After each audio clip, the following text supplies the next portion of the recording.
"It is a singularly unfortunate thing," remarked Lord Peter Wimsey to the assembled company, chiefly comprised of a trembling housemaid, a chaplain who looked as if his collar had been applied with tongs, and one minor canon now engaged in faintly audible prayer, "that a gentleman of sound education and excellent breeding should come to his end in rubber-soled slippers, not even velvet, mind you. Rubber." He adjusted his monocle, not to better examine the sprawled figure amid the conservatory's shattered fernery, but seemingly to gaze with greater disdain at the offending footwear. "One cannot die well in rubber. It speaks of indecision." The corpse, formerly Canon Basil Gorst of Little Haddesley Parish, had fallen, head first and with distressing symmetry, into a pot of ornamental papyrus, the stem of which now gave the late clergyman a faintly sacerdotal appearance, like a martyr beatified in reeds. His slippers, brown, fraying, and, Wimsey had already observed with faintly judicial disapproval, marked size 11, jutted from beneath his robes in grotesque contrast to his otherwise ascetic appearance. The conservatory itself smelled faintly of singed geraniums and burnt cocoa, a fact Wimsey noted without comment, but tucked, as always, somewhere beneath that irreproachably brushed hat of his. The broken teacup nearby, its pattern a rather vulgar post-chinoiserie rendering of cranes and chrysanthemums, suggested a hurried quarrel or an unsteady hand.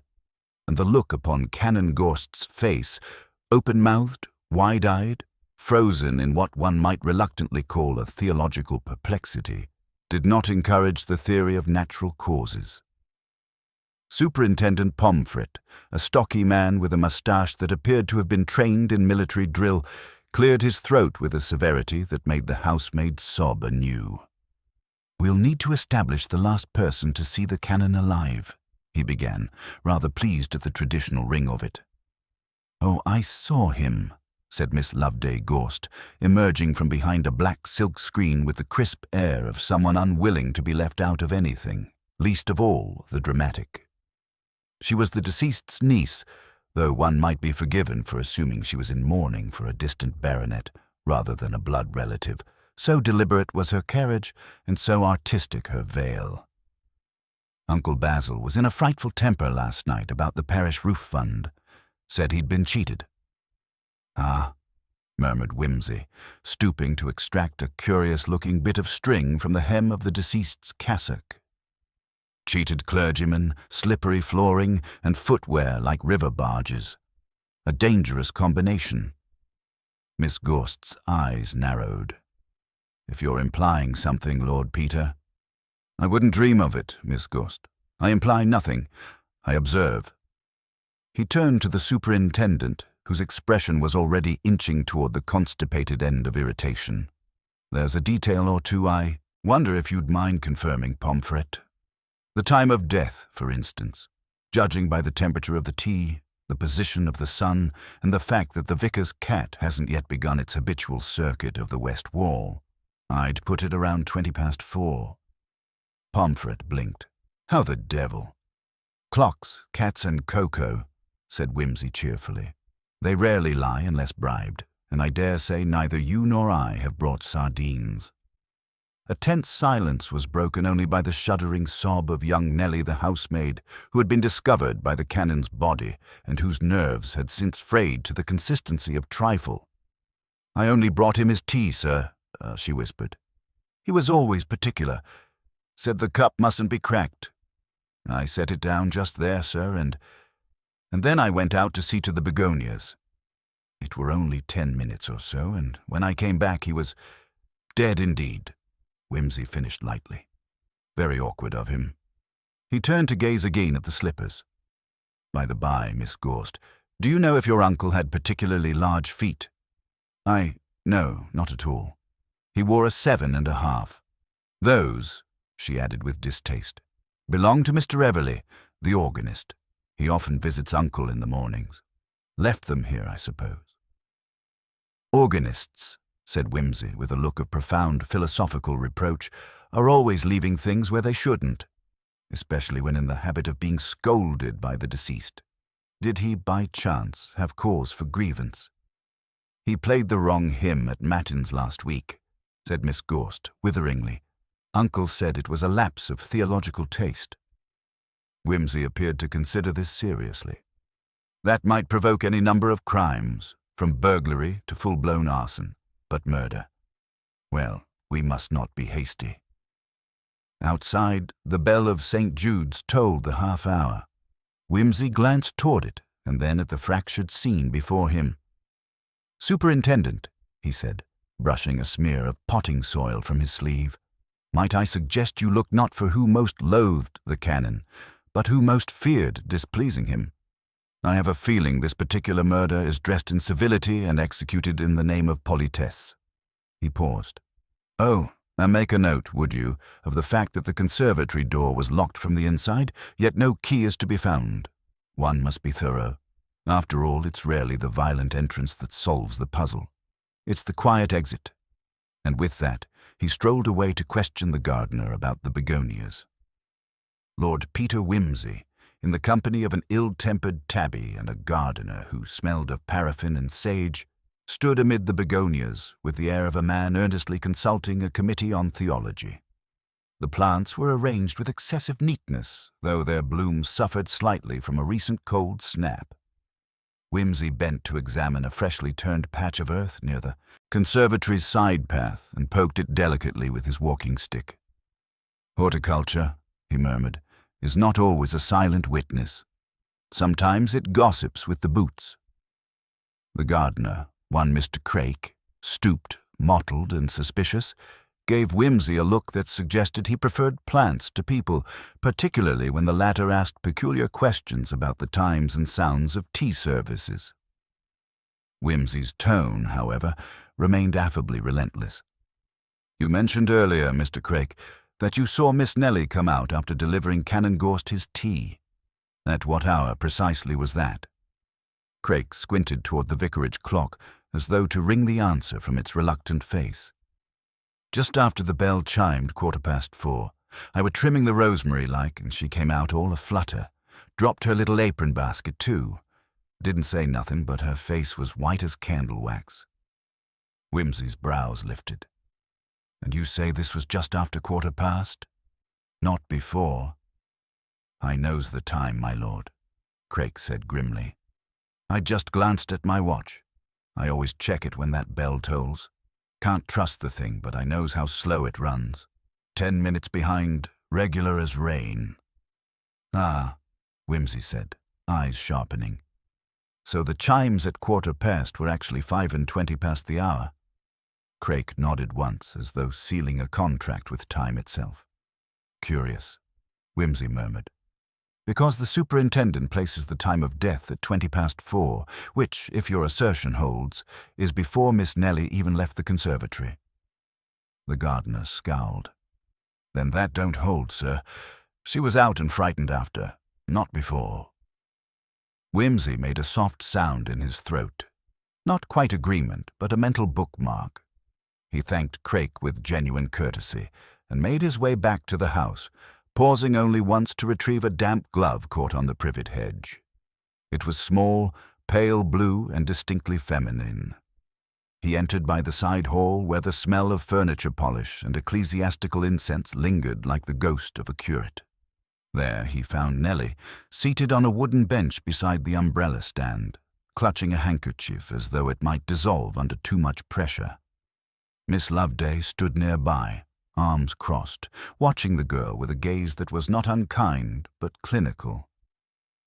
"Miss Nellie," Whimsy said gently, "I wonder if I might ask a few more questions. I do apologize. It's most unfair of murders to upset the afternoon routine." Nellie blinked at him, sniffed, and gave a shy nod. "You said you brought the canon his tea at around 4:10. "Yes, my lord. The kettle was late to boil. I remember, 'cause I thought I'd be scolded." "Of course. And when you entered the conservatory, what was the canon doing?" "He was writing, sir. Had a notebook on his lap. Looked very serious. Didn't even greet me proper. Just waved me to the side table." "And was there anyone else present?" "No, my lord. Not a soul. Not even the slippers." Nellie hesitated. I didn't notice them. He wore black house shoes usually. But I didn't look close. Whimsy nodded. And when you returned 10 minutes later? I found him fallen, sir, face down in the ferns. I screamed. I think I dropped the tray and ran out to fetch help. He offered her a brief, encouraging smile. You've been very brave, Nellie. One last question. Did you see Mr. Everly at all this morning? The organist, sir. No, I didn't. But I think I heard his voice through the library door around 3, just for a minute. Miss Loveday, who had remained aloof and dry-eyed throughout, suddenly interjected. He often argued with Uncle about the hymn selection, said they were too spiritually rigid. Uncle called him a romantic heretic. They were always sparring. How theological, Whimsy murmured. Do you happen to know if Mr. Everly remained after 3 o'clock? She shook her head. He wasn't in the house when I came down at 4, not that I saw anyway. Whimsy made a small noise of approval and turned toward the library, where he found the canon's notebook precisely where Nellie had described it, half tucked beneath the cushion of a rather ecclesiastical settee. He retrieved it, flipped through the last pages, and frowned. No dates, he muttered, but a curious selection of notations. On one page, written in the canon's sharp, angular hand, Everly refuses again, said he will not yield to cheap theology. Must act. The vestry will back me. And below it, almost childishly scribbled in haste, wrong key, wrong hymn, wrong tone, again. A curious phrase followed, underlined. I shall not have it said I was deceived by artifice. Whimsy stared at that for a long moment, then closed the notebook carefully. He next found his way to the modest parlor where Mr. Everly, young, intense, and possessed of the sort of hair that poets cultivate like gardens, sat reading a battered copy of Keats. He looked up and smiled with affected calm. Lord Peter, to what do I owe? The pleasure. Necessity, I'm afraid, Whimsy said, lowering himself into an armchair. We seem to have a trifling difficulty with slippers. Everly blinked. Slippers? Indeed. A pair, size 11, found adorning the canon's feet at his unfortunate demise. Miss Gorst says they're yours. Everly flushed. They are, but I left them here yesterday. I wear them when visiting the canon for morning practice. He detested the squeak of my boots. How considerate. So you did not see the canon this morning? No, well, only briefly. Around 2:30, I came to return the bark folio I'd borrowed. We exchanged a few words, that was all. And you left it? About 2:45. I had a lesson to give in the village. Curious, said Whimsy, fingering his watch chain. Because Miss Nellie thinks she heard your voice around 3. Perhaps she was mistaken. Everly's eyes narrowed. I can't account for what others imagine. No, of course not. Whimsy stood. Tell me, Mr. Everly, did you perhaps drop a glove in the garden? Pale blue? Satin lining? The organist's brow furrowed. Certainly not. I don't wear gloves in June. No, quite so, Whimsy said, with a smile that didn't reach his eyes. How foolish of me. One final thing. Did the canon keep a spare key to the conservatory? Everly hesitated. Yes, in the side drawer of his writing desk, for emergencies. Whimsy nodded, already half turning to leave. In the hallway he paused and made a small note in his pocket diary. Glove, time of bell, key gone, wrong hymn, deliberate or careless. The pieces were beginning to fit together, untidily, like slippers on the wrong feet. But even wrong feet leave footprints. And Whimsy, though he might speak of theology, poetry, or begonias, always followed the trail. Lord Peter Whimsy took the stairs 2 at a time with the absent-minded grace of a man whose brain moved several paces ahead of his feet. Upstairs, the canon's study, a narrow, high-ceilinged room that smelled faintly of dust and starch, offered itself like a stubborn riddle in need of coaxing. He entered without knocking, a liberty granted by death, and began to examine its contents not with the aim of disordering them, but of listening to what they quietly resisted revealing. The desk, oak, old enough to bear the bruises of ink and argument, held the sort of items one expected from a man like Canon Gorst. A black leather Bible with gilt edges, 2 unsharpened pencils, a snuff-box, closed, and a tiny silver-framed photograph of a woman in early Edwardian dress, presumably the Canon's late sister, Loveday's mother. Whimsy lingered over none of them, but instead opened the side drawer, the one Everly had mentioned. Empty. He frowned. There should have been a key. The drawer, though clean, bore a faint scuff at the back panel's base, a barely perceptible crescent of rough wood. He reached inside and pressed the panel gently. It clicked and sprang loose with almost too much enthusiasm. Behind it, tucked snugly in a dark recess, lay 2 things, a folded letter sealed in red wax, and a key with a faded ribbon curled round its neck. He held the letter to the light. The seal bore the impression of a bishop's signet, but there was no address on the envelope, only the Canon's initials and the word posthumous. Whimsy replaced it carefully. The key, however, he slipped into his waistcoat pocket with a murmur. "Curious place to hide something one intends to use regularly," he said aloud, which suggests he did not intend to use it at all, only to have it used after he was beyond disapproving of its misuse. Behind him, the door creaked. Miss Loveday stood at the threshold, her black dress catching the light like crept thunderclouds. "I thought you might be here," she said. "He never let anyone into this room unless they had ecclesiastical credentials or urgent confessions." Whimsy tilted his head. "And do you claim either, Miss Gorst?" "I claim relation," she replied with a faint, tired smile, "and perhaps a measure of guilt. Guilt, my dear young lady, is the currency of families, rarely spent wisely." She stepped in, closing the door softly behind her. Uncle Basil was not a kind man. He believed in kindness, of course. He preached it, but as a principle, not a practice. Is that a motive or merely character development? She moved to the window and gazed down into the vicarage garden, where Craik was now trimming the box hedge with exaggerated indifference. "I suppose you think I killed him?" "I think," said Whimsy gently, "that someone did, and that someone knew enough about his habits to make it look terribly mundane. The tea tray, the slippers, the unlocked conservatory, until one notices the key is missing. But you see, death never really disguises itself successfully. It leaves too many clues behind in its attempt to wear the wrong clothes." She turned, arms folded tightly across her chest. "Then perhaps you ought to ask who had the most to lose." "Very well," he said, perching on the corner of the desk. "Who did?" She didn't answer immediately.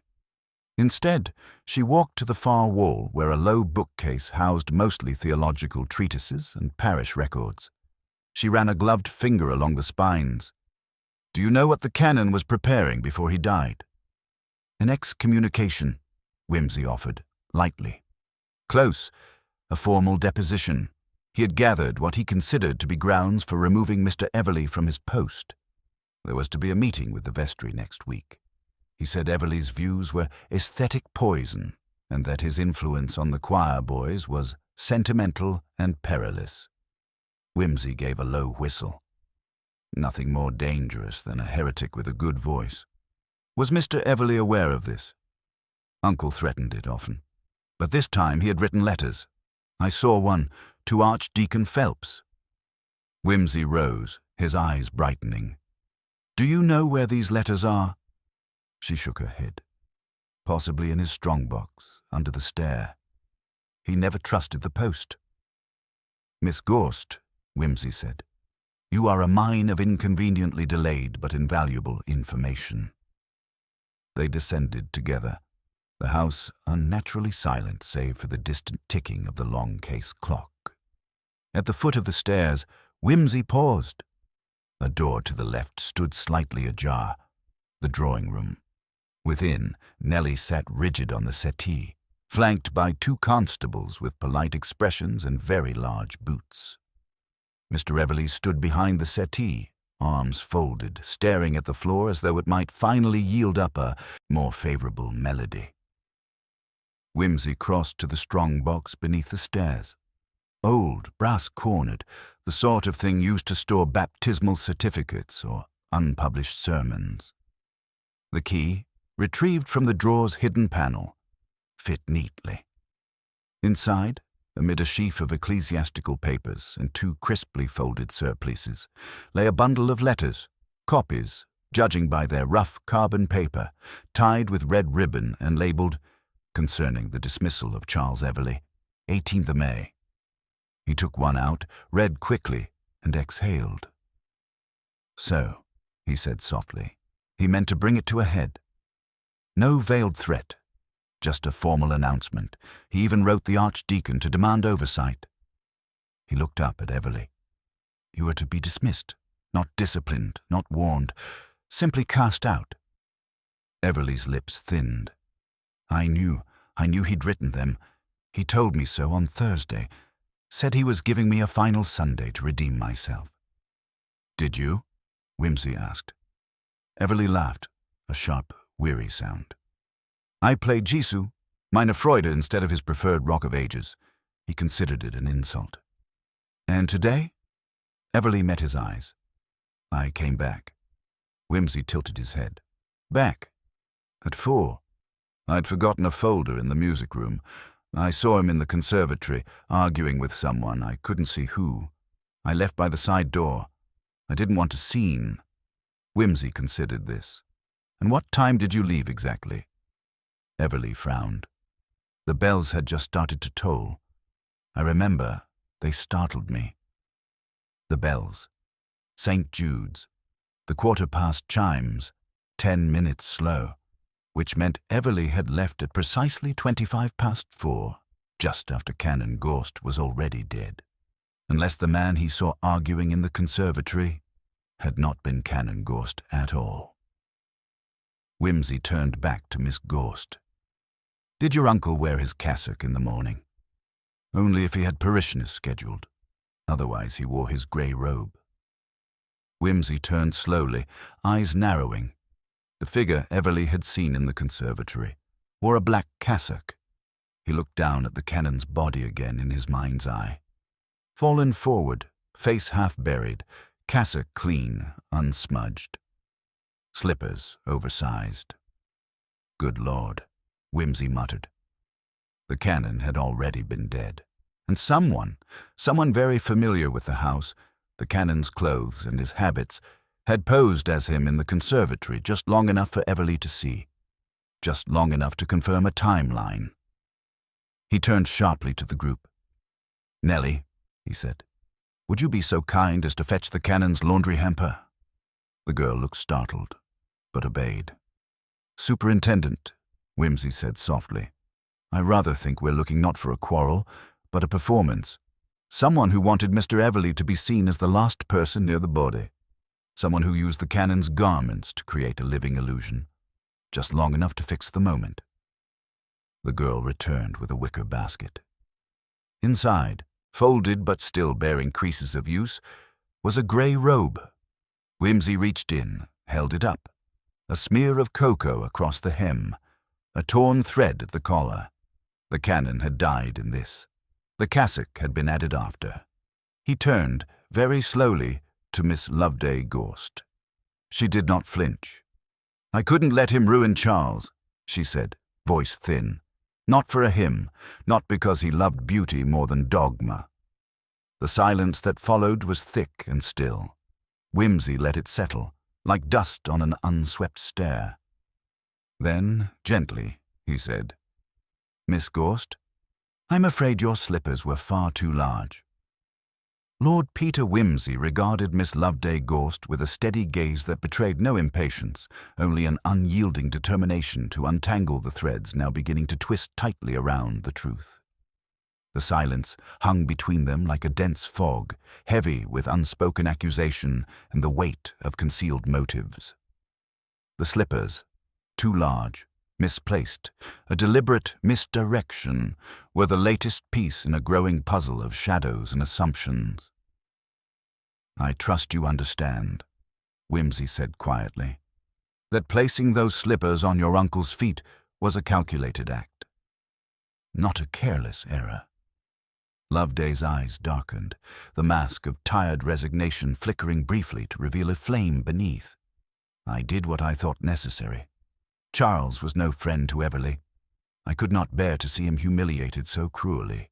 The man loved music. Uncle saw it as a poison. But the heart is not easily taught to hate. I wanted to protect Charles's memory.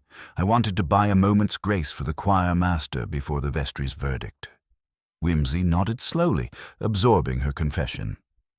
"And the gloves? The key concealed in the drawer's secret panel? The staged argument you mentioned Mr. Everly witnessing?" "I arranged the key's hiding place some weeks ago," Loveday admitted. "It was my hope that, if anything happened to Uncle, the letters and evidence would be secured, awaiting the proper authority. As for the argument, I did not expect Mr. Everly to see it. I was careful to remain in the shadows." Whimsy's eyes flickered with interest. "But who was the figure you confronted in the conservatory? Your shadowy opponent?" She hesitated. "It was a visitor, a man I met only recently. A lawyer named Mr. Chetwynd.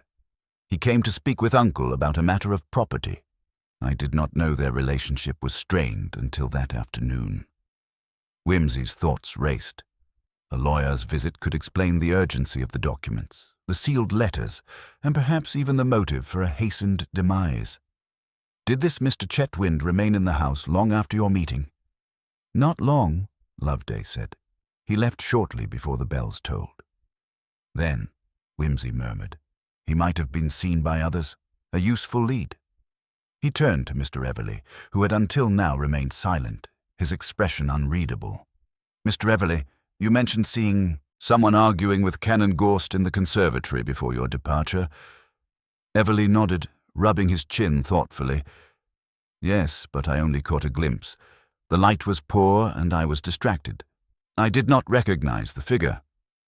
"Would it have been this lawyer, Mr. Chetwynd?" Whimsy asked. Everly shook his head. "I don't think so. This man was younger, less formal." Whimsy looked back to Loveday. "Is there anyone else who might have had reason to confront your uncle?" She paused, biting her lip. "There was one other, Miss Nellie. She was uneasy in the days before Uncle died. I thought it was just nerves." The room shifted subtly. Nellie, seated nearby, met Whimsy's gaze, her face pale and drawn. "Miss Nellie," Whimsy said gently, "might I trouble you for the truth about your movements on the day of the murder? We have already spoken of your tea delivery, but is there more you can recall?" Nellie swallowed hard. I did what I could. After I found Uncle, I was so frightened. I left to call for help." "Understandable," Whimsy said kindly. "But did you see anyone else in the garden or the house that afternoon?" She hesitated, then shook her head. "No, only a shadow by the conservatory door, but I thought it was a trick of the light." Whimsy leaned forward, lowering his voice. "That shadow might be important. Did you notice anything unusual about the plants near the conservatory? Broken twigs, footprints in the soil?" Nellie nodded faintly. "Yes. I noticed a disturbed patch by the rose bush. I thought perhaps the gardener had been working late." "Mr. Craik," Whimsy called, "might I ask you to accompany me outside for a moment?" The gardener, who had been hovering near the window, joined Whimsy in the garden with a reluctant shuffle. "Mr. Craik, did you work in the garden this afternoon?" "Yes, sir," Craik replied gruffly. "I trimmed the box hedges near the path and watered the roses." "Did you notice anything unusual? Footprints, disturbances? Anything out of place?" Craik scratched his chin. "Well, I did see a figure near the conservatory just before 4. I thought it was Miss Nellie coming out." "Did you recognize this figure?" He shook his head. "Too far off, but I swear the footsteps weren't hers. They were heavier, and the prints looked fresh." Whimsy's mind pieced together the timelines. The figure's presence near the conservatory before 4 could be critical. The disturbance near the rosebush suggested someone might have hastily hidden or retrieved something. "Thank you, Mr. Craik," Whimsy said. "Would you show me the exact spot?" Together they walked to the rosebush. Whimsy knelt and examined the soil carefully. The earth was soft and damp, freshly turned in a small patch near the base of the bush. Amid the roots, a faint glint caught the light. Whimsy reached in and extracted a small, ornate locket, tarnished but intact. He opened it with a practiced hand. Inside was a miniature portrait of a young woman, unmistakably the same as the one in the photograph on the canon's desk. "An heirloom," Whimsy murmured. "Miss Loveday, would you care to explain this?" Loveday approached, her face pale. "That belonged to my mother. It was lost some weeks ago. I thought it stolen. And yet here it lies beneath your uncle's rosebush. I don't know how it came to be there," she whispered. Whimsy's gaze sharpened. The hidden locket, the staged slippers, the concealed key, all spoke of a deliberate attempt to mislead. But to what end? He turned back to Everly. "Mr. Everly, you said you returned briefly to the house around 4 to collect a folder. Did you enter the conservatory?" Everly looked uncomfortable. "No, I left the folder on the piano in the music room." "Did you notice if the conservatory door was open or closed?" "It was slightly ajar." Whimsy nodded. "And the canon's body was found there shortly after?" "Yes." Whimsy's fingers steepled thoughtfully. The timeline was tightening. The canon died before the 4:15 chimes, as indicated by the delayed bell and Nellie's arrival. Someone dressed the canon's body, staged slippers, and possibly used the robes as a disguise. He looked at Miss Loveday. "You said the canon was preparing to dismiss Mr. Everly. Would such an action have been sudden enough to provoke hostility?" Loveday sighed. "Uncle was resolute, but I do not believe he meant to harm anyone. Intent and outcome are often divergent companions." The air thickened with tension. Whimsy knew the final act was drawing near. "Miss Nellie, one last question. Were you ever asked to deliver messages or letters between the canon and any visitors?" Nellie hesitated. "Once. A letter sealed in red wax, meant for the archdeacon. I saw it in his drawer." Whimsy smiled grimly. "And now, Miss Loveday, we know where that letter is." He pulled the sealed envelope from his pocket and placed it on the table. It seems the canon sought to ensure his plans could not be thwarted, even in death. The room seemed to hold its breath as Whimsy stepped back. "Ladies and gentlemen," he said softly, "we are close to uncovering the truth.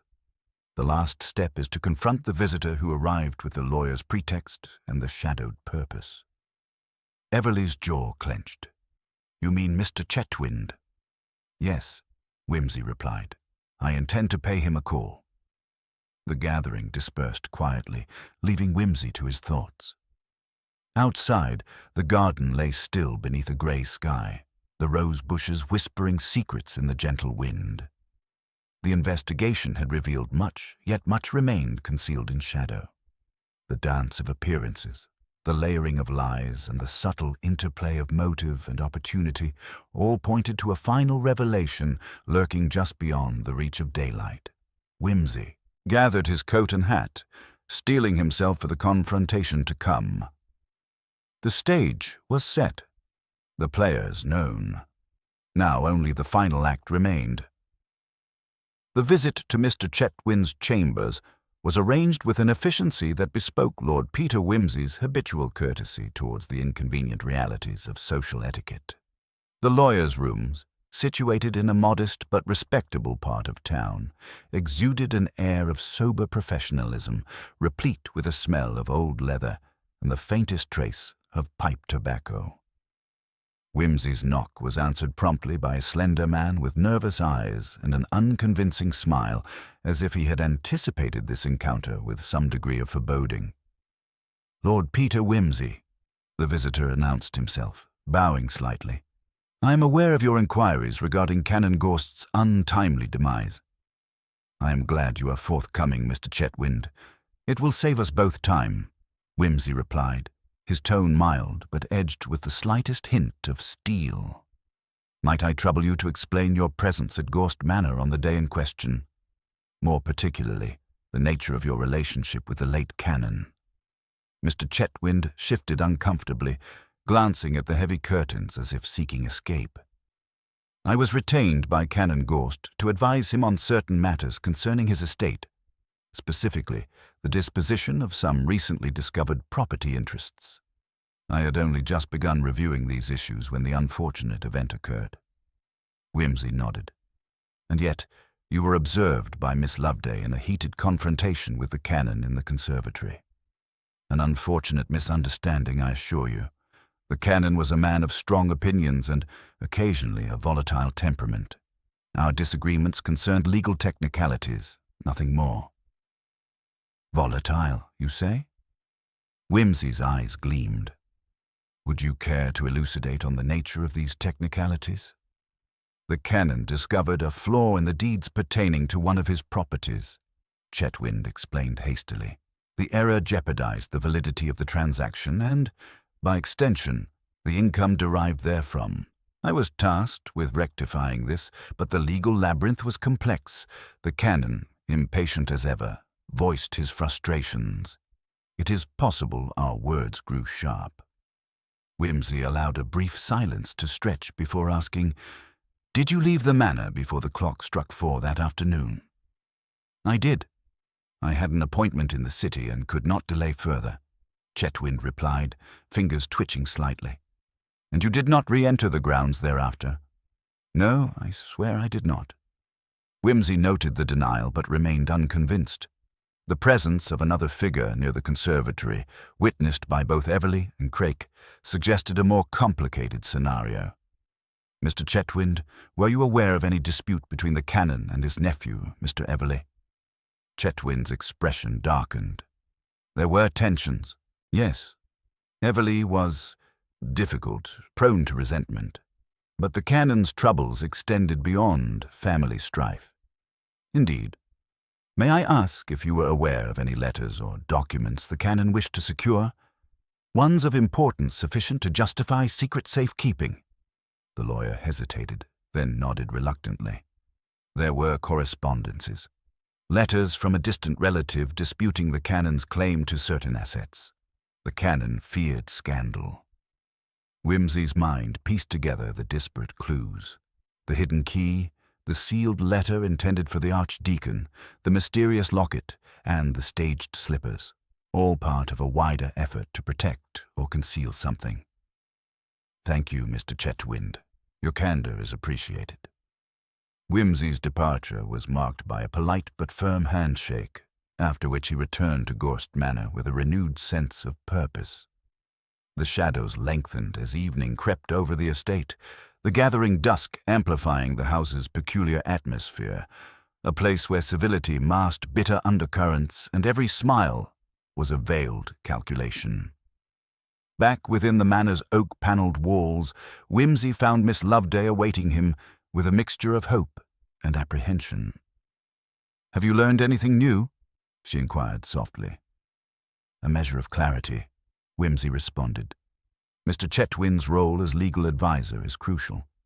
The Canon's preoccupation with safeguarding certain documents and properties provides motive for secrecy, and possibly for conflict."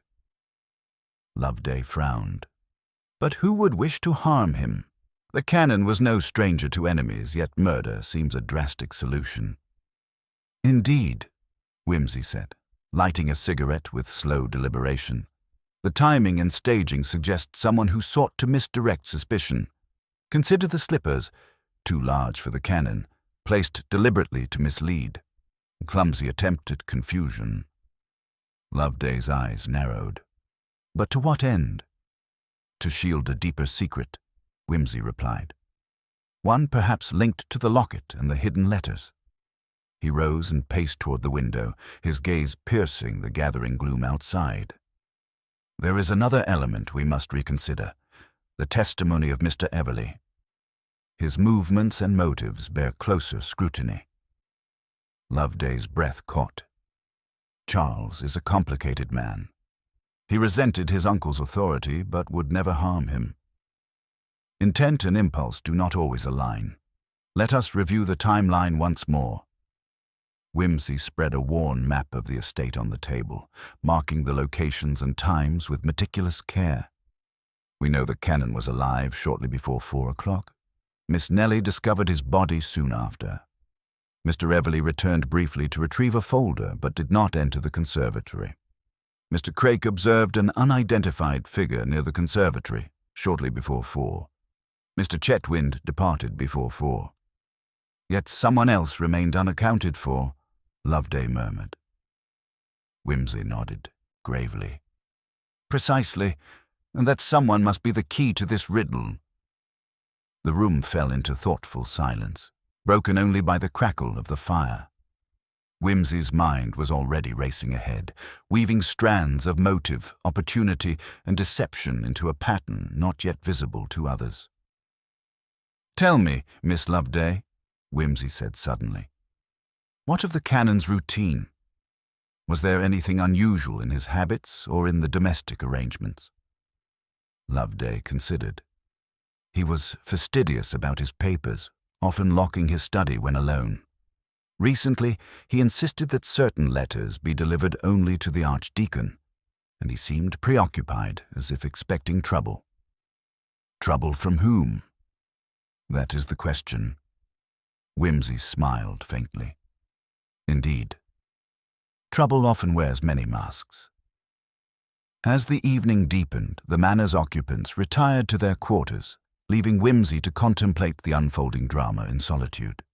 The intricacies of human frailty, pride, jealousy, fear, loomed large amid the polished veneers of polite society. Whimsy's thoughts lingered on the seemingly irrelevant details. The faint scratch on the conservatory door, the uneven ticking of the grandfather clock, the faint scent of cigar smoke lingering where no cigar had been smoked. These minutiae, trivial to most, formed the scaffold upon which the truth would finally be revealed. He resolved to revisit the conservatory under cover of darkness, to observe the setting anew with the eyes of a man who sought not merely facts, but the underlying psychology that motivated them. Tomorrow would bring answers, or at least the next step toward them. But for now, the house was silent but for the whispered echoes of secrets too long concealed, and Lord Peter Whimsy was prepared to listen. The manor lay swathed in the velvet hush of early night as Whimsy slipped from his chambers, the house settling into its accustomed rhythms of quiet shadows and whispered memories. The fire had long since dwindled to glowing embers, casting a faint crimson glow on the polished floorboards. His footsteps echoed softly through the corridor, deliberate and measured, as he made his way toward the conservatory, an edifice both of glass and mystery, perched at the edge of the estate like a sentinel to hidden truths. The moon, a pale silver crescent, hung low in the sky, lending a spectral sheen to the surrounding gardens. Whimsy paused briefly at the door, noting the subtle scratch he had observed earlier, a telltale mark perhaps made in haste or struggle. His fingers traced the delicate frame of the latch, recalling the gardener's mention of footsteps and the slightly ajar door on that fateful afternoon. Inside, the conservatory was transformed beneath the moonlight into a cathedral of shadows. The once vibrant plants wilted in repose, their leaves casting dark, intricate patterns against the glass. Whimsy's eyes scanned the space, noting the arrangement of furniture, the position of the Canon's chair, and the faint indentation in the floor where a heavy object had been moved. A sudden thought struck him, and he approached the grand piano standing sentinel near the far wall. Its polished surface was unmarred, yet the faintest dust lay upon its keys, a sign that it had not been played recently. He crouched and examined the floor beneath, finding a cluster of small crushed leaves pressed into the wood by an unseen foot. These traces confirmed what Craik had reported. A figure had moved purposefully through the conservatory shortly before the murder. But who?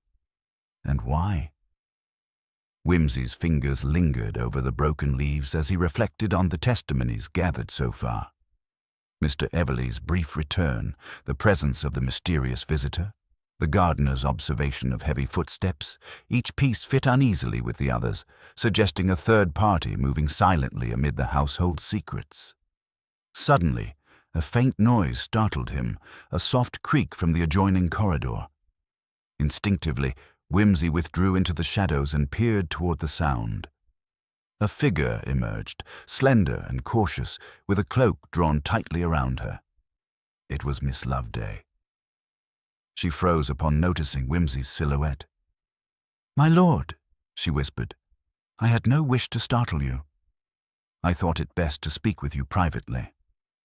Whimsy stepped forward, his expression calm but attentive. "Miss Loveday, your presence here at this hour is curious.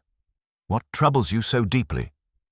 She glanced nervously toward the garden, then back at Whimsy. "The pieces are falling into place, but the picture they form is more troubling than I imagined. I fear there is a darkness in this house, darker than we suspected." Whimsy nodded. "Pray, explain." She took a deep breath. "I've discovered something in my uncle's papers, correspondence that suggests he feared more than mere financial disputes. There are hints of scandal, secrets he wished buried." "Secrets such as?" Whimsy prompted. "An illegitimate child," she murmured. "A distant relative who might stake a claim on the estate if the truth emerged." Whimsy's brow furrowed. This would indeed provide motive for concealment, and perhaps for violence. Loveday's eyes filled with tears. "But the implications are more complex. My uncle was torn between protecting the family's reputation and acknowledging the truth. The letters suggest a meeting arranged to resolve the matter, but he never mentioned the date or the parties involved." Whimsy regarded her with renewed interest. "And did this meeting coincide with the arrival of your visitor, Mr. Chetwynd?" Loveday nodded slowly. "Yes, I believe so. But there is more. I found a letter hidden in the lining of the locket you discovered, an encrypted note that I cannot decipher." Whimsy took the locket from her hand and studied the delicate etchings on the back. His fingers traced the tiny grooves, revealing a faint pattern of dots and dashes. Morse code, perhaps. A secret message disguised in plain sight. "A cipher," he said softly. "This is indeed a valuable clue." He opened the locket again and carefully unfolded the tiny scrap of paper nestled inside. The message read, in careful script, "Trust none but the bearer. The past claws at the future." Whimsy's eyes narrowed. "A warning, certainly. But from whom and to whom?" Loveday shook her head. "I do not know, but it confirms my uncle's fear of betrayal." Before Whimsy could respond, a sudden noise interrupted them, a faint rustle from the shadowed path beyond the conservatory windows. Both turned sharply toward the sound. "There," whispered Loveday, clutching Whimsy's arm. Whimsy moved swiftly to the window and peered into the night. For a moment, he saw nothing but the sway of branches and the glint of moonlight on the dew-soaked lawn. Then a figure slipped silently behind the hedge. A man, tall and swift, disappearing into the darkness. Whimsy's pulse quickened. Someone does not wish us to uncover the truth. He glanced at Loveday. "You must remain within the house, Miss Loveday. For your own safety." She nodded, her face pale but resolute. Whimsy's thoughts turned once more to the timeline. The visitor's departure, the movements of Everleigh, the mysterious figure seen by Craik, all converging toward a midnight rendezvous or desperate flight. He moved to the door and locked it behind him, then hurried toward the main house to gather what assistance he could muster. The household was uneasy, the tension almost tangible. In the library, he found Mr. Everleigh seated by the fire, lost in thought. Whimsy approached with measured steps. "Mr. Everleigh," he began, "we have reason to believe that the threat to Canon Gorst was more than familial discord. There is a matter of legacy, concealed truths, and a secret message encrypted within a locket." Everleigh's eyes widened. You have the locket? Whimsy nodded. And the note inside suggests distrust runs deep. Everly's face hardened. I suspected as much. My uncle was a man burdened by ghosts, his own and those of our family. Then you must help us uncover who might have been desperate enough to silence him. Everly hesitated, then rose. There is one place we have neglected to search, the canon's private study. It is locked, but I have the key. Whimsy's gaze sharpened. Then let us waste no time. Together they ascended the winding staircase to the study, where Everly produced a small brass key and fit it carefully into the lock. The door creaked open to reveal a room thick with dust and shadow. Inside, shelves of books stood sentinel around a large oak desk, cluttered with papers and letters. Whimsy's eye caught a small leather-bound journal partially hidden beneath a pile of documents. He retrieved it carefully and opened to the first page, where neat handwriting detailed the canon's reflections on family, loyalty, and fear of exposure. Here lies the heart of the matter, Whimsy murmured, a record of his thoughts and perhaps the key to the mystery. As he read, the pieces began to align, the concealed letters, the staged clues, the unknown figure moving in the garden. The canon's death was not a simple accident, nor the result of a single grudge. It was the culmination of years of buried secrets and fractured trust. Suddenly, a sharp knock at the door startled them both. Everly moved toward the entrance, but Whimsy raised a hand. Wait. The knock came again, more insistent. Whimsy crossed to the door and opened it cautiously, revealing a young maid, her face pale and eyes wide with fear. Lord Peter, she whispered, there's someone at the gate, a man demanding to see you. He says he knows the truth about the canon. Whimsy exchanged a glance with Everly. Show him in, Whimsy said quietly.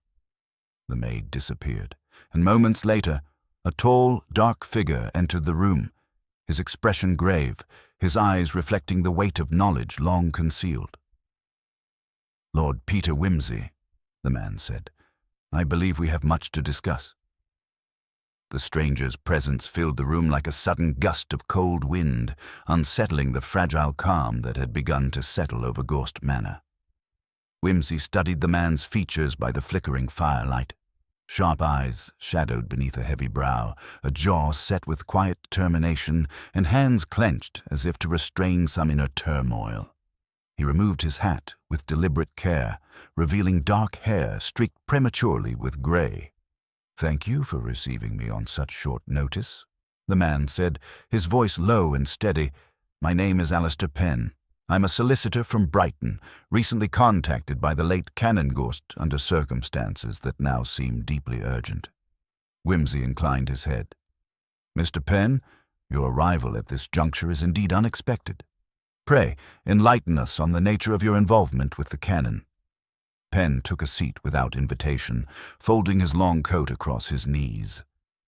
I was asked to review certain documents concerning the Gorst estate, matters so sensitive that the canon insisted correspondence be routed through me rather than his usual counsel.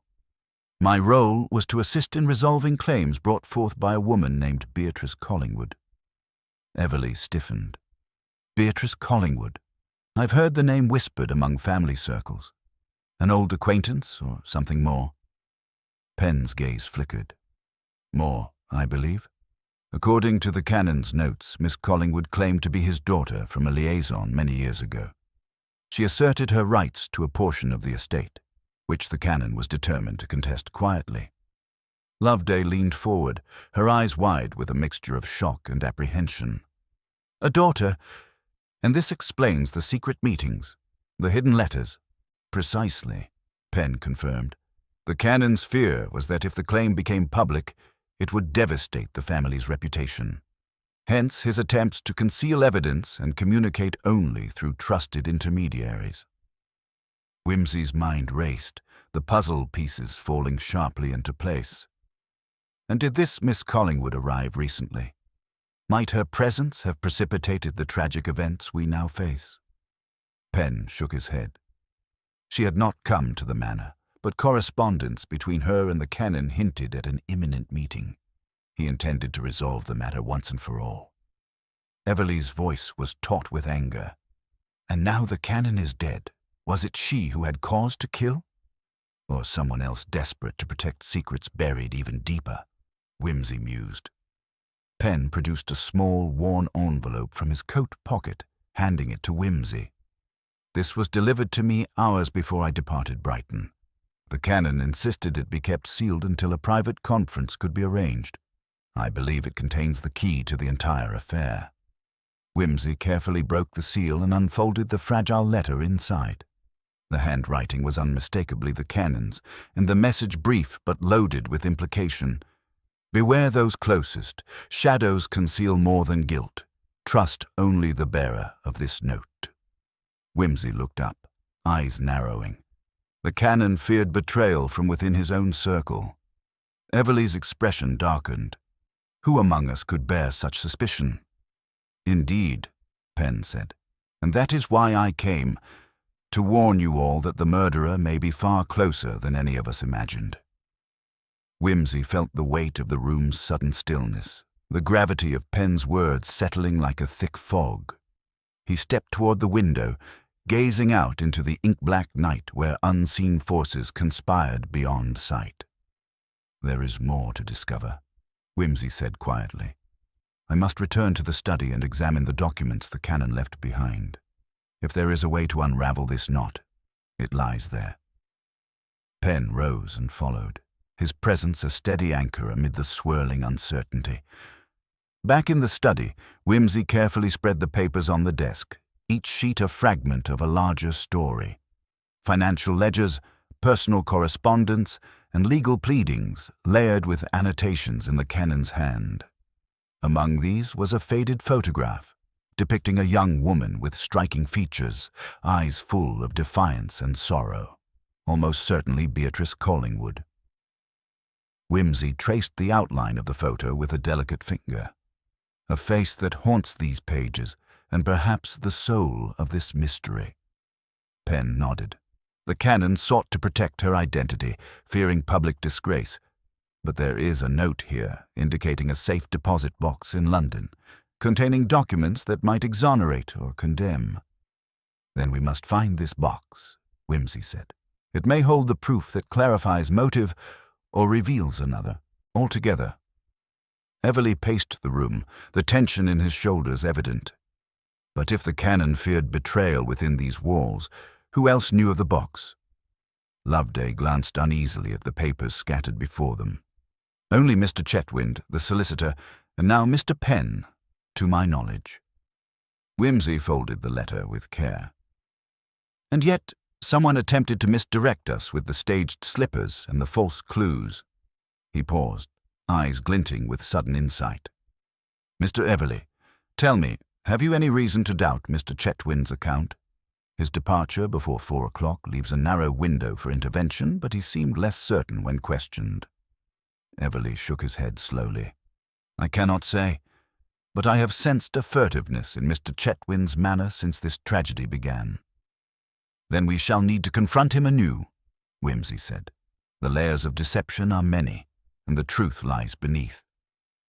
At that moment, the quiet was shattered by a sharp knock on the study door. The maid appeared, breathless. Mr. Chetwynd requests to speak with Lord Peter privately. He says it is urgent. Whimsy exchanged a glance with Penn and Everleigh. Show him in. The solicitor entered, his face pale but composed. Lord Peter, I have reconsidered my earlier statements. There is something I neglected to disclose, something that might explain much. Whimsy gestured to a chair. Speak freely, Mr. Chetwynd. He sat heavily, hands clasped. On the day of the canon's death, I did not leave immediately as I claimed. I returned briefly to the conservatory, compelled by a letter I had found hidden in the canon's desk, one that suggested a threat against him. Whimsy's gaze sharpened. A threat? From whom? Chetwynd swallowed hard. I do not know, but I feared the danger was imminent. When I arrived, I found the conservatory door ajar and heard voices. I concealed myself and saw Mr. Everly speaking heatedly with the canon. Everly's face went pale. I was retrieving a folder, not confronting him. Chetwynd nodded. I believed the confrontation escalated. Afterward, I heard footsteps retreating through the garden. It was then I fled. Whimsy's mind raced. So there were at least 3 present: the canon, Mr. Everly, and an unknown third party. Precisely, Chetwynd confirmed. Whimsy rose, energized by this revelation. We must search the gardens for traces, footprints, discarded objects, anything that might reveal the identity of this third figure. As the first pale fingers of dawn touched the horizon, the group moved outside, the chill of morning lending urgency to their task. The dew-covered grass bore subtle impressions: a scuffed patch near the conservatory steps, faint shoe prints leading toward the rear hedge, and a scrap of fabric snagged on a thorn. Whimsy stooped to retrieve the fragment, examining it carefully. This fabric is of fine make, more suited to a woman's garment than a man's coat. Loveday's breath caught. Could it be Miss Collingwood? Penn shook his head slowly. She has not been seen near the manor, but perhaps someone is acting on her behalf. Whimsy's eyes narrowed. Or someone seeking to implicate her. He looked back at the manor, where shadows still clung stubbornly to its corners, and resolved that the night's revelations were but the prelude to a deeper, darker truth waiting to emerge. We are closer than ever, he said quietly. But the final act remains unwritten. The morning mist lingered in the gardens as Whimsy stood, the fragment of fabric clenched carefully in his gloved hand. The pale light revealed the manor's facade with cold clarity, its windows like dark eyes watching the unfolding drama. Loveday's pale face haunted his thoughts, the fragile hope she clung to, threatened by shadows lengthening around them. Penn moved beside him quietly, the weight of the solicitor's role evident in his measured steps. If this fragment truly belongs to Miss Collingwood's clothing, he said, then someone close to her, or posing as her, has been here under cover of night. But to what end? Whimsy's gaze swept the dew-dampened lawn, the footprints fading into a dense thicket bordering the property. We must follow this trail before it vanishes entirely. There may be more evidence waiting beyond. Everly, still uneasy, offered to accompany them while Loveday remained within the house, safe from the cold and turmoil. The 3 men moved silently toward the hedge, the grass muffling their footsteps, senses alert to every sound. At the thicket's edge, the prints became less distinct, yet a faint disturbance in the undergrowth suggested a hurried passage. Whimsy bent to examine a broken twig caught beneath a shoe print, then glanced upward, noting a narrow, scarcely visible path winding through the brambles. "This way," he murmured. The path led them to a secluded glade, where the morning sun pierced the canopy in golden shafts, illuminating a small abandoned satchel half buried beneath a tangle of leaves. Whimsy knelt to retrieve it, inspecting the worn leather and fastenings with a practiced eye. Penn leaned closer, voice low. "That bag bears the insignia of a London solicitor's office. It is no coincidence." Whimsy opened the satchel carefully. Inside, amidst scattered papers and a sealed envelope, lay a slender gold chain, a locket matching the one previously found at the scene. The envelope was addressed to Miss Collingwood in a hurried scrawl. Everly frowned. So someone came here to deliver a message or retrieve evidence. Whimsy lifted the envelope and broke the seal. The letter inside was brief but chilling. "If you value your claim, beware those who walk in daylight but hide in darkness. Trust not the man who speaks of loyalty." Loveday's words echoed in Whimsy's mind. The canon's mistrust, the cryptic warnings, the fragment of fabric, and now this ominous letter, each piece deepened the web of suspicion. The 3 men exchanged uneasy glances. Everly's voice was taut with disbelief. Who among us would send such a warning? It sounds like the work of someone trying to sow discord. Penn's brow furrowed. Or to cover their own tracks. Whimsy replaced the letter carefully. We are seeing a pattern, deceit carefully woven to protect someone's secret, but whose? As they turned back toward the manor, a distant figure emerged from the swirling mist, moving quickly down the garden path. Whimsy instinctively raised his hand to halt his companions. The figure slowed, revealing the gardener, Crake, his face pale and breathless. Lord Peter, there's been an incident near the stables. Whimsy's pulse quickened. What sort of incident? Crake swallowed hard. A man was found collapsed by the stable door, unconscious, barely breathing. I thought it might be the intruder we feared, so I ran to fetch help. Everly's face drained of color. Who is it? Crake shook his head. I don't know. He was wearing a coat like Mr. Chetwynd's, but his face was covered. I fear he may have been attacked or worse. Whimsy's mind raced. This new development complicated the timeline. Someone else, perhaps trying to silence or protect the mystery's center. They hurried toward the stables, the manor shrinking behind them beneath the thickening fog. Upon arrival, they found the man sprawled on the ground, his features obscured but his breathing shallow. A quick check revealed no obvious wounds, but faint bruising suggested a struggle. Whimsy knelt beside him, gently probing for a pulse. It was faint but steady. He's alive, but barely. We must get him indoors immediately. With Crake's help, they lifted the stranger and carried him toward the manor. Once inside the warmth of the library, Loveday appeared, eyes wide with shock. Whimsy gestured to the man. Can you identify him? Loveday leaned in close, searching the dim light. I don't recognize him. But that coat, he could be connected to Mr. Chetwynd. Penn nodded thoughtfully. Or someone impersonating him. The stranger's eyelids fluttered open, revealing sharp, wary eyes that darted around the room. His voice was hoarse but urgent. You don't know who you're dealing with. The cannon's death. It's just the beginning. Whimsy encouraged him gently. Who are you? Why were you near the stables? The man hesitated, then spoke with deliberate caution. My name is Thomas Bell. I was an investigator hired quietly by Beatrice Collingwood to look into threats against her claim. Everly's eyes narrowed. So Miss Collingwood had an agent here, working in secret. Bell nodded. Yes, but someone discovered my presence and tried to stop me.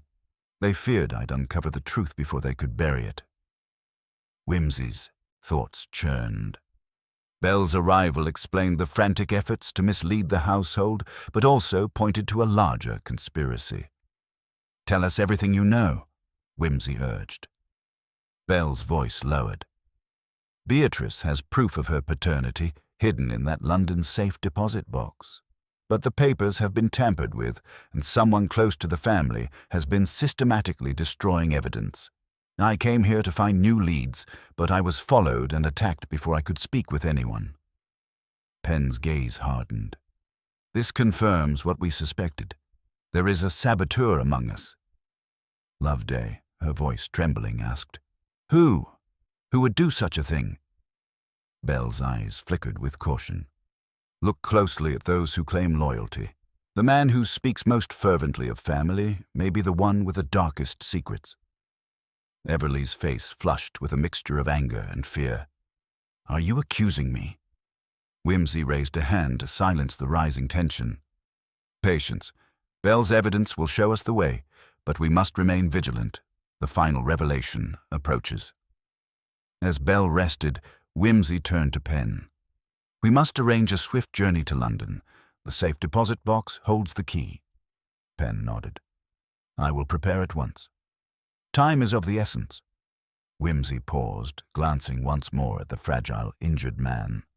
The house around them held its breath, waiting for the truth to emerge from its tangled shadows. With every moment, the threads of deceit tightened, and only by unraveling them fully could justice be done. The manor seemed quieter now, but beneath the stillness, the pulse of danger beat ever stronger. Whimsy stood by the window of the library, the first grey light of dawn filtering through the heavy drapes, casting long shadows across the scattered papers and the still figure of Thomas Bell resting on the settee. The house was hushed, as if holding its breath, waiting for the inevitable unraveling of the tangled threads that bound them all. He rubbed his temples, fatigue pressing heavily, but the urgency of the moment drove him on. Penn was in the adjoining room, making preparations for the journey to London to access the safe deposit box that might hold the key to the mystery. Everly paced the room restlessly, his face drawn and pale. Loveday sat near the fire, eyes fixed on the window, lost in thought. Whimsy's gaze returned to Bell. The investigator's sudden appearance had shattered the illusion of a simple family tragedy and revealed a deeper, more insidious conspiracy. The question now was how much more darkness lay hidden beneath the surface. Carefully, Whimsy approached Bell, who stirred and opened his eyes, the sharpness returning despite his obvious weakness. "Mr. Bell," Whimsy began gently, "you must tell me everything you uncovered before you were attacked." Bell's eyes flickered with a mixture of pain and determination. "Miss Collingwood, she's not merely a claimant. She has evidence, letters, legal papers, hidden in that safe deposit box at the London bank. The documents prove beyond doubt that the canon was her father. But the trail has been tampered with. Someone powerful has tried to erase all traces." "Who would have such motive?" Whimsy asked, leaning closer. Bell hesitated. "The Gorst family has its secrets, but one man has stood to lose the most. He fears the scandal, the loss of the estate, and the ruin of his own reputation. He's been orchestrating a campaign of sabotage and intimidation, and I believe he's responsible for the canon's death." Whimsy's mind turned immediately to Everly. The solicitor's earlier behavior, the heated words overheard in the conservatory, the strained expressions, all fit a man desperate to protect his own interests. Yet he needed proof, something more concrete than suspicion. "Mr. Everly," Whimsy said, fixing the solicitor with a steady gaze, "your name has come up frequently in this investigation. I must ask you frankly, what did you know of Miss Collingwood's claim?" Everly swallowed, his jaw tightening. "I admit I was aware of it. The canon confided in me in recent weeks. He was tormented by it. I warned him to be cautious. These claims can ruin families." "Did you confront the canon the day he died?" Whimsy pressed. "There was a disagreement, yes," Everly admitted reluctantly. "But nothing violent. I was trying to persuade him to settle quietly, to avoid scandal." Whimsy nodded slowly, absorbing the confession. "And where were you when the canon was found?" "Outside, pacing the garden. I left before I heard anything." Bell interjected weakly. "I saw you, Mr. Everly. You spoke sharply to the canon. Then someone else appeared, an unknown figure who fled through the garden." The room fell silent. The mystery deepened. Who was this third party? Someone with access and motive, skilled at manipulation. Penn returned with urgency. "The bank in London will open soon. If we delay, we risk losing the chance to recover the documents." Whimsy agreed. "We leave immediately. Bell, you must come with us. Your knowledge is vital." As preparations were made, Whimsy's thoughts churned. The estate's secrets were buried not just in ledgers and letters, but in human fears and betrayals. Every revelation brought new questions. The journey to London was tense and quiet, the carriage rocking beneath them as countryside gave way to city streets. At the bank, Penn's familiarity with the institution eased their passage into the vault area. The safe deposit box was small, unassuming, but the contents within could alter everything. Penn retrieved a bundle of carefully folded documents and a small sealed envelope. Whimsy took the papers, his eyes scanning the handwriting and official seals. The documents detailed the canon's acknowledgement of Beatrice Collingwood as his daughter, with provisions for her inheritance and a plea for discretion. The envelope bore the words, "To be opened only if my death is untimely." Whimsy broke the seal, revealing a letter in the canon's hand. To those who seek truth, know that not all who wear a mask do so to deceive. Beware the shadows cast by trust, for there lies the greatest peril. Protect Beatrice, for her life too is at risk. The letter confirmed what Whimsy had feared. Someone within the family circle was willing to go to deadly lengths. Returning to the manor, Whimsy and Pen discussed their findings in low tones. "We must confront the family with this evidence," Whimsy said, "and guard against the threat that looms still." That night, gathered once more in the dim glow of the drawing room, Whimsy laid the papers on the table. "The canon's secret is no longer secret. Beatrice Collingwood is his daughter, and her claim is supported by these documents." Everleigh's face tightened, a flicker of panic beneath his composed mask. "What do you intend?" "To bring the truth into the light and find justice for the canon's death," Whimsy replied steadily. "But more than that, to protect those who have been silenced by fear." Bell, now resting in a guest room, was too weak to join the meeting, but his presence loomed like a silent witness. Whimsy's gaze swept the assembled faces, searching for the cracks beneath the polished veneer. "Someone in this house has been trying to destroy the evidence and eliminate those who threaten to expose them. The question is, who?" Everleigh shifted uneasily. Loveday looked down, her hands trembling slightly. Pen's expression was grave, as though bearing the weight of knowledge not yet spoken. Suddenly, a faint noise broke the silence, a soft click from the corridor outside. The door creaked open, and a figure stepped inside. It was the butler, pale and shaken.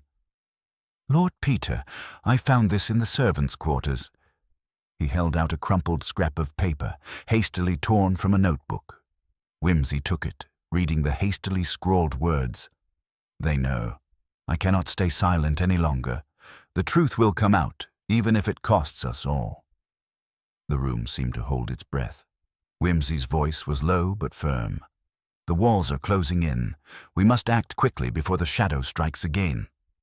As dawn threatened the horizon, the manor waited, silent, watching, and poised on the edge of revelation. The final pieces were moving into place, but the true face of betrayal remained hidden in the gathering gloom. The heavy weight of that crumpled note hung in the air, thickening the silence in the drawing room. Whimsy's eyes narrowed as he folded it carefully and pocketed it, aware that this fragile scrap of paper might be the key to unmasking the invisible hand weaving chaos through the household. The urgency pulsed stronger now, every breath a countdown toward an unknown climax. Pen's gaze flickered to Everleigh, who sat rigid in his chair, fingers clenched tightly in his lap. Loveday's pale face remained lowered, but Whimsy sensed the storm beneath her calm exterior. Even the normally unflappable solicitor seemed unsettled. Bell's frailty upstairs was a reminder that the danger had already struck. Whimsy rose, moving toward the window and staring out at the bleak dawn that crept slowly over the estate. The garden's shadows stretched long and threatening, as if echoing the dark secrets buried in the manor's very walls. He turned back, steeling himself. "We have no choice but to act before more lives are imperiled." Everleigh's voice broke the tension. "What do you propose, Lord Peter?" "First, we must find who authored this note," Whimsy said, "and where they might be hiding. The servant quarters are out of the main household sight, a perfect place to send such a message. I want all staff questioned discreetly but thoroughly. No one must know more than necessary." Pen nodded. "I will arrange discreet interviews at once. No reason to alarm the household unnecessarily." Whimsy looked toward Loveday. "And you? How are you holding up, Miss Collingwood?" She lifted her gaze, steady despite exhaustion. "I am frightened, Lord Peter, but more determined than ever. I want the truth revealed."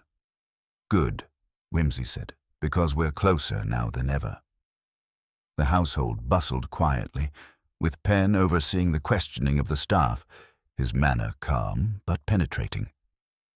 Each interview seemed to yield small clues, furtive glances, hesitant words, an occasional stifled sob. But nothing concrete until the maid, a young woman named Eliza, emerged from the servants' hall clutching a torn fragment of fabric, pale and familiar. "I found this in the scullery," Eliza said softly. "I thought it might belong to Miss Collingwood." Whimsy took the fabric, immediately recognizing the delicate weave of the gown Beatrice had worn the night of the Cannon's death. His mind raced. "Thank you, Eliza. This is crucial." Penn added quietly, "It suggests someone moved through the house unnoticed, perhaps while others were distracted." The threads began to intertwine further when the butler reported the discovery of muddy footprints leading from the servant quarters down to the cellar entrance, a door rarely used and often locked. The footprints stopped abruptly at the cellar door, but faint scrape marks on the floor indicated it had been recently forced open. Whimsy, Everly, and Penn moved toward the cellar, the musty air thick with the scent of damp stone and forgotten things. The cellar was vast, dimly lit by a single flickering gas lamp, shelves lined with dusty bottles and crates. As Whimsy's eyes adjusted, he noticed a small pile of disturbed earth in one corner, freshly turned. Kneeling, he brushed away dirt to reveal a metal box, its rusted latch corroded but intact. "This looks promising." With some effort, Penn pried open the box to reveal a cache of letters and documents, many addressed to the Cannon but never seen before. Whimsy sifted through the brittle pages, heart pounding. The letters spoke of threats, secret meetings, and desperate pleas for help from an anonymous correspondent warning the Cannon to beware his closest confidants. One letter, particularly smudged but legible, was dated just days before the Cannon's death. It warned, "They close in from within. Trust no man who smiles too widely. Your enemies wear the guise of friends." Whimsy's eyes darkened as he shared the discovery. This confirms the circle of suspicion has narrowed to those in the immediate family and household. The enemy is close. Returning upstairs, the mood had shifted palpably. Bell, though weak, insisted on meeting again. He had pieced together details from the information the Cannon shared with him, connecting names and dates, establishing a network of deceit. "The man orchestrating this," Bell said quietly, "is someone who stands to lose the estate and their reputation. But he is clever, hiding behind layers of loyalty and false concern. I suspect he has used others as pawns." Everly shifted uncomfortably but said nothing. Whimsy fixed him with a steady gaze. "You have been evasive at times, Mr. Everly. There are contradictions in your statements that demand explanation." Everly's jaw tightened, but he met Whimsy's eyes. "I admit my worry for the family's future may have clouded my judgment, but I have done no harm." Whimsy inclined his head. "Intent matters little in the face of fact. We must see the truth plainly." That night, under a heavy sky streaked with low clouds, the manor held a tense vigil. Loveday confided in Whimsy her fears that the truth might devastate more than just reputations, that it might tear the family apart irreparably. Whimsy reassured her. Truth, while painful, is the only balm that can heal. Secrets buried only breed poison. Suddenly, a muffled sound echoed from the corridor. Footsteps, careful and slow. The household froze. Whimsy signaled for silence, moving toward the door.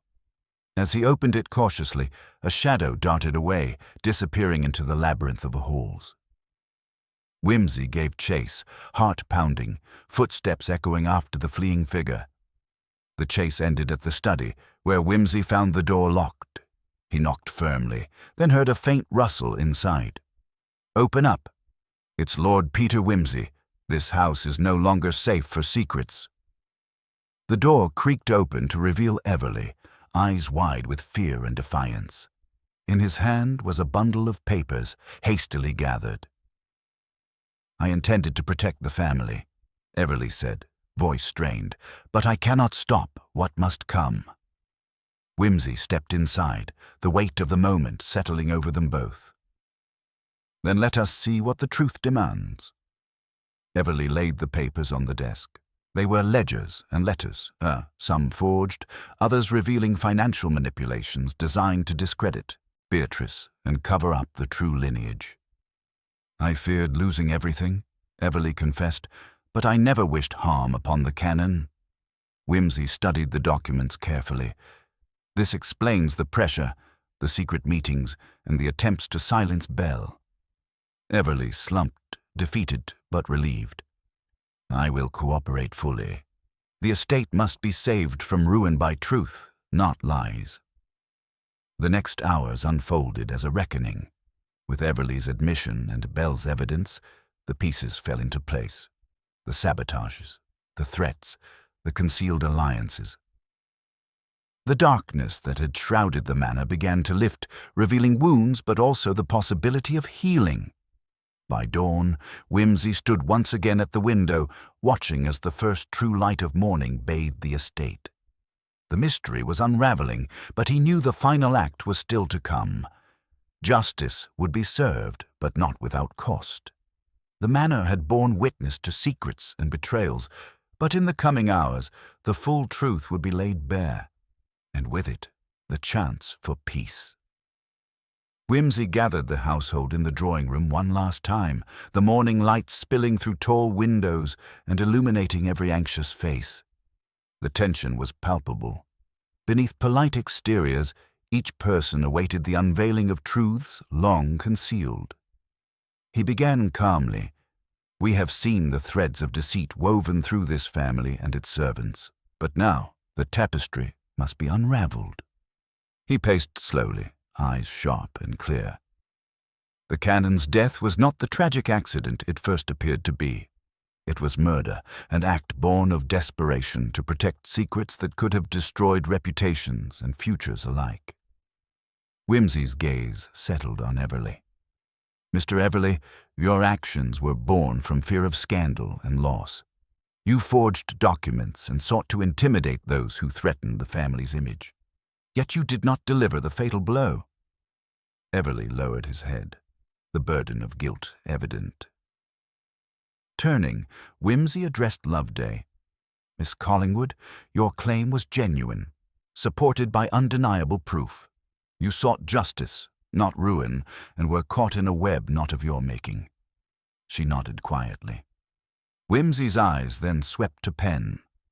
"Mr. Penn, your loyalty was to truth, and your swift action ensured evidence was uncovered in time." Finally, he fixed on the figure standing somewhat apart, the butler, pale but resolute. And the one who struck the canon fatally was not the obvious suspect.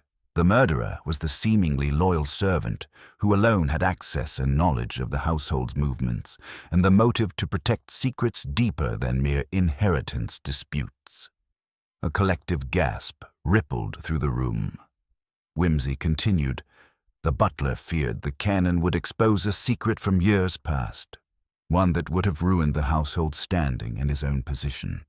In a moment of cold calculation, he ended the canon's life to keep the shadow from falling. The butler's face paled further, but no denial came.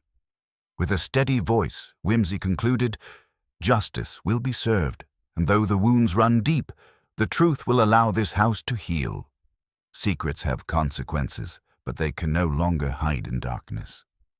The family stood, stunned but relieved that the tangled mystery was finally laid bare. Whimsy's sharp mind had pierced the veil, revealing the human frailty and courage beneath the cold facade of power and tradition. As he left the manor, the spring sun warming his face, Whimsy felt the familiar mix of satisfaction and solemnity. Another case closed, another truth brought into the light, but the weight of human complexity remained, as ever, the greatest puzzle of all.